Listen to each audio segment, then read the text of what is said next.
अमेरिकेला युद्धापासून दूर ठेवेन असा शब्द राष्ट्राध्यक्ष डोनाल्ड ट्रम्प यांनी अमेरिकेच्या जनतेला दिला होता।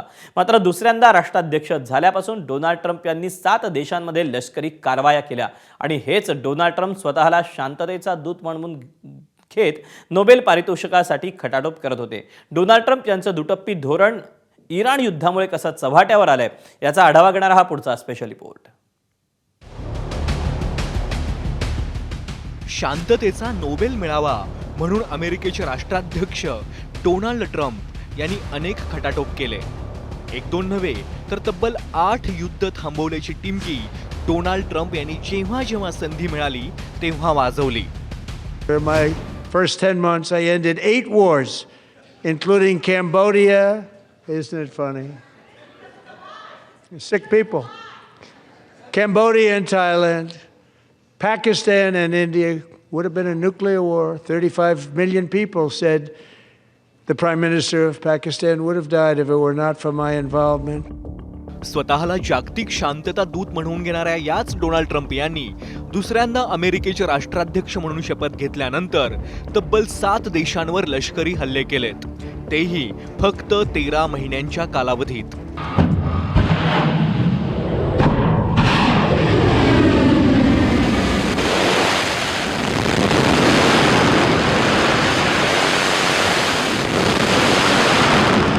इराण, इराक, येमेन, सिरिया, सोमालिया, नायजेरिया आणि व्हेनेझुएला। राष्ट्राध्यक्ष ट्रम्प यांच्या आदेशानंतर अमेरिकेच्या लष्करानं या देशांवर गेल्या वर्षभरात बॉम्ब वर्षाव केलाय। इस्रायलच्या नादाला लागून अमेरिकेने इराणवर लष्करी हल्ला सुरू केलाय। या ऑपरेशनला अमेरिकेने नाव दिलंय एपिक फ्युरी। या हल्ल्याच्या पहिल्याच दिवशी इराणचे सर्वोच्च नेते अयातुल्ला अली खामेनी यांच्यासह अनेक बडे नेते मारले गेले।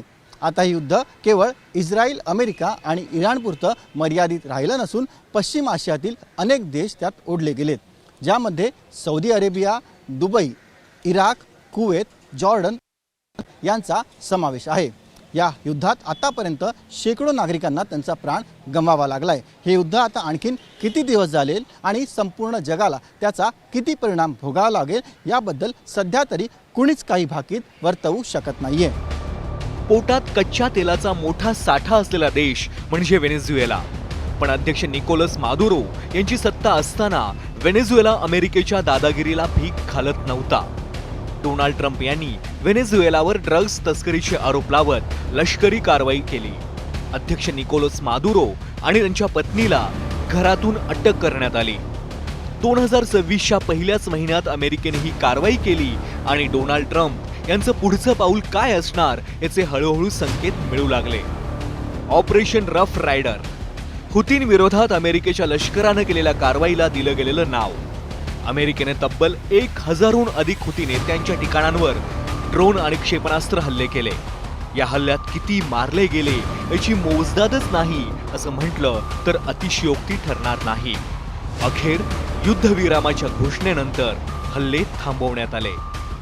अमेरिकेचा तडाखा सहन करण्याची इराकची काही पहिलीच वेळ नव्हती। गेल्या वर्षी मार्च महिन्यात अमेरिकेने इराकच्या अल अनबार प्रांताला लक्ष्य केलं होतं। या हल्ल्यात इस्लामिक स्टेटचा बडा नेता अबू खादिजा त्याच्या साथीदारासह ठार झाला होता। याशिवाय राष्ट्राध्यक्षपदी डोनाल्ड ट्रम्प विराजमान झाल्यानंतर सोमालियावर विक्रमी 111 हल्ले करण्यात आलेत। हे हल्ले प्रामुख्याने इस्लामिक स्टेटच्या अड्ड्यांवर करण्यात आलेत। ट्रम्प यांना लष्करी कारवाईची किती खुमखुमी आहे हे सांगण्यासाठी आंतरराष्ट्रीय माध्यमांनी काही आकडेवारी जाहीर केली आहे। अमेरिकेचे माजी राष्ट्राध्यक्ष जो बायडन यांनी 4 वर्षांच्या कालावधीत 555 ते 600 हवाई हल्ले केले, तर डोनाल्ड ट्रम्प यांनी फक्त 13 महिन्यांच्या काळात 675 पेक्षा अधिक हवाई हल्ले केलेत। बायडन यांनी 5 देशांना लक्ष्य केलं होतं, तर ट्रम्प यांच्या निशाण्यावर असलेल्या देशांची संख्या 9 पर्यंत पोहोचली आहे। अमेरिकेच्या जनतेने पुन्हा एकदा ट्रम्प यांच्या हाती सत्ता सोपवली, ज्या जोरावरती ट्रम्प यांनी संपूर्ण जगावर अंकुश ठेवण्याची मोहीम राबवायला सुरुवात केली। ट्रम्प यांनी टॅरिफ बॉम्ब फोडत जगातील अर्ध्याहून अधिक देशांना धक्का दिला, ज्यात भारताचा देखील समावेश होता। दुसरीकडे राष्ट्राध्यक्षांना व्हाईट हाऊसवर बोलवून त्यांचा अपमान करण्याची ट्रम्प यांची जुनी सवय। युद्धग्रस्त युक्रेनचे अध्यक्ष झेलेन्स्की यांना व्हाईट हाऊसवर मिळालेली वागणूक जगभर चर्चेचा विषय ठरली होती. आधी टेरिफ बॉम्ब आणि आता इराणवर खराखुरा सुरू केलेला बॉम्ब वर्षाव. दोन्ही निर्णयांनी डोनाल्ड ट्रम्प यांची जगावर अधिराज्य गाजवण्याची वृत्ती अधोरेखित केली आहे.